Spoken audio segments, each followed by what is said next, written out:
तो दोस्तों रिलायंस पावर में काफ़ी टाइम से ये स्टॉक साइडवेज मूवमेंट में पड़ा हुआ है। इस स्टॉक में कोई भी अच्छी बाइंग नहीं दिख रही है। स्टॉक 13-14 रुपये के आसपास घूम रहा है पिछले एक हफ्ते से। निफ्टी में भी एक बढ़िया चाल देखने को मिल रही है अब, और जो सभी पावर शेयर हैं दूसरे, उनमें भी एक अच्छी खासी बाइंग देखने को मिल रही है। जो दूसरे रिलायंस इंफ्रा है जो कि प्रमोटर है रिलायंस पावर का, उसमें भी एक अच्छी खासी बाइंग देखने को मिल रही है। स्टॉक जो 70 रुपये चल रहा था 3-4 हफ्ते पहले दोस्तों, अब वो 100 रुपये तक पहुंच गया है। लेकिन रिलायंस पावर में कोई भी बाइंग नहीं है। 13-14 रुपये के आसपास फिक्स हो गया एक तरह से स्टॉक। तो दोस्तों ऐसा क्यों हो रहा है, स्टॉक क्यों नहीं बढ़ पा रहा है? काफ़ी सारे हो सकता है रीज़न हो, लेकिन जो 2-3 रीज़न हो सकते हैं वो मैं आपके साथ डिस्कस कर रहा हूँ। जो पहली चीज़ है, हमने डिस्कस करी थी पिछली वीडियो में जब हमने आर पावर के बारे में बात करी थी कि स्टॉक T2T कैटेगरी में है। लेकिन अभी कुछ हफ्ते पहले, कुछ दिन पहले एक्सचेंजेस जो मीटिंग होती है उनकी जो भी डिस्कशन लेते हैं, रिव्यू करते हैं, जब भी हर 3 महीने के बाद जो भी वो T2T कैटेगरी में स्टॉक डालते हैं उस पर वो रिव्यू करते हैं कि अब स्टॉक को बाहर निकालना चाहिए या नहीं। तो रिलायंस पावर के बारे में खबर आई थी कि रिलायंस पावर को अब वो निकाल देंगे T2T कैटेगरी से। T2T कैटेगरी में अगर आप कोई भी शेयर लेते हो तो आप वो आज के आज नहीं बेच सकते हो, आपको वो डिलीवरी का वेट करना पड़ेगा। डिलीवरी आपको लेने पड़ेगी, तभी आप उन शेयर्स को बेच सकते हो।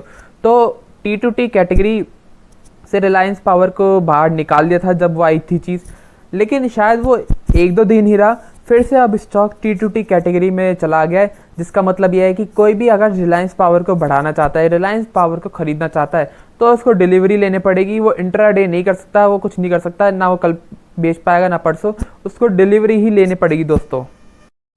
जिसकी वजह से जो उम्मीद थी कि अब रिलायंस पावर में एक अच्छा खासा वॉल्यूम उठेगा। जो भी इंसान रिलायंस पावर में काम करना चाहता है, कोई भी पैसा इसमें लगाना चाहता है, वो आराम से पैसे लगा पाएगा, आराम से इसमें इस शेयर में काम कर पाएगा दोस्तों। लेकिन क्योंकि स्टॉक फिर से T2T कैटेगरी में चला गया है, तो अब स्टॉक में वो वॉल्यूम शायद ना उठे, और जैसा इन्वेस्टर आसानी से काम कर पाता फ्रीली, वो अब फिर से नहीं कर पाएगा दोस्तों। तो एक ये चीज़ हो सकती है स्टॉक के लिए। एक दोस्तों जो दूसरी चीज़ है जो हो सकती है, अगर आपने रिलायंस पावर में अभी पैसा लगाया है पिछले कुछ महीनों में, पिछले 1-2 साल में, तो हो सकता है आपको वो चीज़ ना पता हो। लेकिन अगर आप 3-4 साल से रिलायंस पावर अनिल अंबानी ग्रुप को फॉलो कर रहे हैं तो हो सकता है आपको पता हो।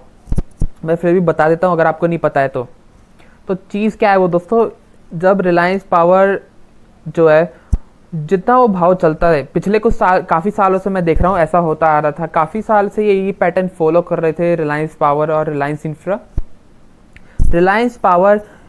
रिलायंस इंफ्रा अगर 100 रुपये चल रहा है, तो जो रिलायंस पावर है वो 10 रुपये चलता था। जो भी रिलायंस इंफ्रा का भाव है उसका 10% रिलायंस पावर चलता था।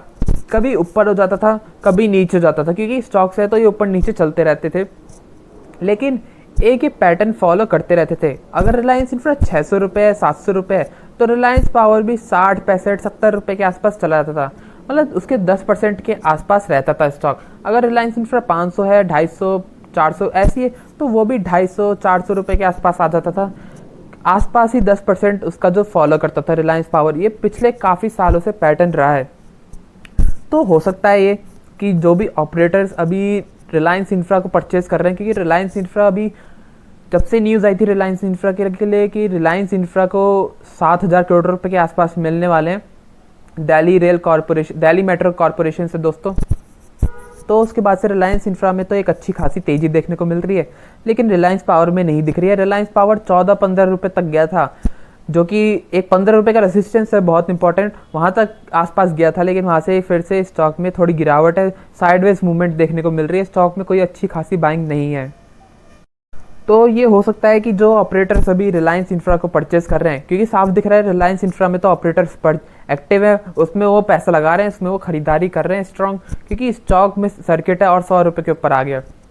लेकिन रिलायंस पावर अभी भी नीचे है। तो ये हो सकता है कि क्योंकि रिलायंस इंफ्रा 100 रुपये है और रिलायंस पावर ने जो भी कुछ महीने पहले हाई बनाया था वो 18, 18.5 रुपये के आसपास बनाया था, तो रिलायंस पावर रिलायंस इंफ्रा से डबल हो गया था। लेकिन अब रिलायंस इंफ्रा और रिलायंस पावर के बीच में जो गैप है वो कम होता जा रहा है। रिलायंस इंफ्रा जहाँ 100 रुपये आ चुका है और रिलायंस पावर अब 13.5 रुपये के आसपास रह चुका है। तो हो सकता है कि ऑपरेटर जो काफ़ी सालों से पैटर्न फॉलो होता था उस चीज़ को, गैप को कम कर रहे हो और फिर से रिलायंस पावर को रिलायंस इंफ्रा के आसपास लाने की कोशिश कर रहे हो। इसलिए रिलायंस पावर इंफ्रा तो बढ़ता जा रहा है, लेकिन रिलायंस पावर अपना वहीं पे अटका हुआ है 13.5 रुपये के आसपास, 15 रुपये के और ऊपर नहीं जा पा रहा है दोस्तों।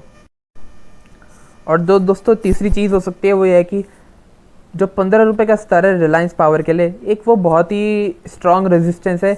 पिछली कुछ वीडियो में हमने काफ़ी बार इसके बारे में बात करा है कि 15 रुपये के ऊपर जाना स्टॉक के लिए एक रहेगा कि टास्क स्टॉक के लिए मुश्किल होने वाला है। जब 15 रुपये के ऊपर जाएगा तो इस स्टॉक में नई तेज़ी का इंडिकेशन रहेगा दोस्तों। तो हो सकता है जो भी ऑपरेटर जो भी परचेज कर रहा है रिलायंस पावर में, जो भी बढ़ाने की सोच रहा है, हो सकता है कि वो 15 रुपये के ऊपर अभी ना ले जा रहा हो, क्योंकि फिर वो एक साफ इंडिकेशन बन जाएगा कि रिलायंस पावर में अब तेज़ी बन रही है। तो जिसको भी अपना माल बेचना है वो अभी इसी भाव पे बेच दे, ताकि ऑपरेटर्स जो है वो इसी 15 रुपये से नीचे उनको सबका माल मिल जाए और उसके बाद फिर वो बढ़ाए, ताकि ऊपर ज़्यादा माल बेचने वाले ना बचे हो। तो मैं अगर सीधे शब्दों में कहूँ, दूसरे शब्दों में कहूँ दोस्तों, तो हो सकता है कि रिलायंस पावर में अभी एक खेल चल रहा हो कि रिलायंस पावर को ना बढ़ाया जाए, अभी थोड़ा और वेट किया जाए, कंसोलिडेशन में रखा जाए इसको, ताकि जिनको भी अभी जिनका माइंड थोड़ा डिस्टर्ब है, जो इसमें से एग्जिट लेने के बारे में सोच रहे हैं, वो इसी भाव पे ले ले, उनके शेयर्स ऑपरेटर्स को ऊपर के भाव पे ना लेना पड़े। तो ये भी चीज़ हो सकती है दोस्तों रिलायंस पावर में। तो यहाँ से बात करें कि स्टॉक के लिए क्या है चीज़, तो दोस्तों क्योंकि 1-1.5 हफ्ता हो चुका है स्टॉक कंसोलिडेशन में, स्टॉक इसी रेंज में घूम रहा है, तो हो सकता है कि कभी भी रिलायंस पावर में एक अच्छी बाइंग निकल के आए, स्टॉक ऊपर जाना चालू कर दे। अगर नहीं होता ऐसा तो जो रिलायंस इंफ्रा है, अगर वो 130 रुपये 140 रुपये तक आ जाता है तो दोस्तों एक बड़ा ट्रिगर रहेगा रिलायंस पावर के लिए, क्योंकि फिर रिलायंस पावर उसका 10% हो जाएगा। और अगर रिलायंस पावर 130 140 के ऊपर भी चला जाता है, जैसे आपका 150 रुपये हो जाता है या वो 200 रुपये हो जाता है एक बार के लिए, तो रिलायंस पावर के लिए वो ट्रिगर रहेगा, क्योंकि फिर रिलायंस पावर जो उसका रिलायंस इंफ्रा का 10% है उससे भी कम हो जाएगा। और हो सकता है अगर स्टॉक यही इसी भाव पर चलता रहे तो वो शायद थोड़ा बहुत ऊपर जाना स्टार्ट कर दे दोस्तों। फिलहाल के लिए रिलायंस पावर के लिए कोई लेटेस्ट न्यूज़ नहीं है, मैंने सब चेक कर लिया दोस्तों। कोई भी लेटेस्ट न्यूज़ आती है तो उसके बारे में भी हम डिस्कस ज़रूर करेंगे। और अब दोस्तों स्टॉक के पोटेंशियल के बारे में बात करें तो जैसा हमने पिछली वीडियोज़ में डिस्कस किया है, स्टॉक में पोटेंशियल बहुत अच्छा है। यहाँ से जो कंपनी है वो अपना कर्ज कम करने की कोशिश कर रही है, जो कि एक बहुत अच्छी बात है।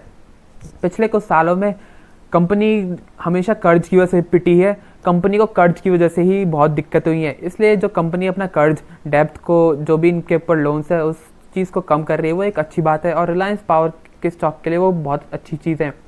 जैसे जैसे यहाँ से प्रमोटर्स अपनी होल्डिंग बढ़ाते जाएंगे तो उम्मीद है कि यहाँ से रिलायंस पावर ऊपर जाने का दम रखता है।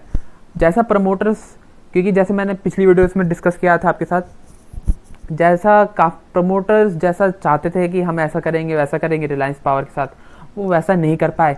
इसी वजह से रिलायंस पावर का स्टॉक पिछले कुछ सालों में बहुत बुरी तरह पिटा है।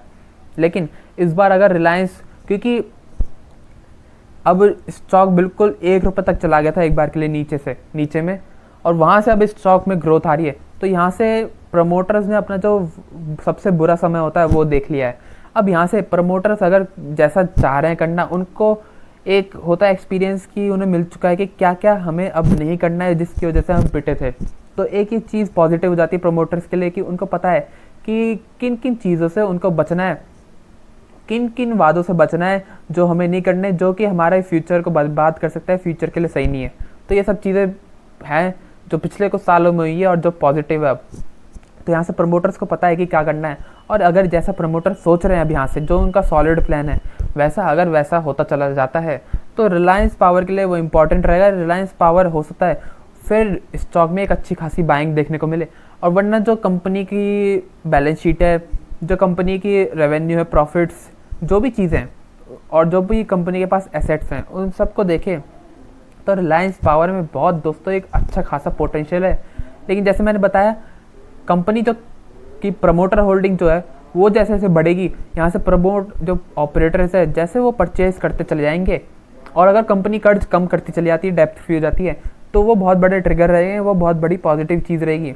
वरना रिलायंस पावर एक बहुत ही बढ़िया बैट है इस भाव पे। अगर आप इस स्टॉक को अच्छा खासा समय दें तो स्टॉक में दमखम है कि आपको ये एक अच्छा खासा रिटर्न दे सकता है लॉन्ग टर्म में। लेकिन बात यह है कि आपको अच्छा खासा समय देना पड़ेगा, क्योंकि हमें नहीं पता कि ऑपरेटर्स कब स्टॉक को परचेज करेंगे, स्टॉक को कब बढ़ाएंगे। तो दोस्तों ये वीडियो यहीं तक थी। अगर आपको वीडियो अच्छे लगे हो तो लाइक ज़रूर कीजिएगा, चैनल को ज़रूर सब्सक्राइब कर लीजिए ताकि आपको अपडेट्स मिलते रहे जब भी हम कोई वीडियो डालें। धन्यवाद।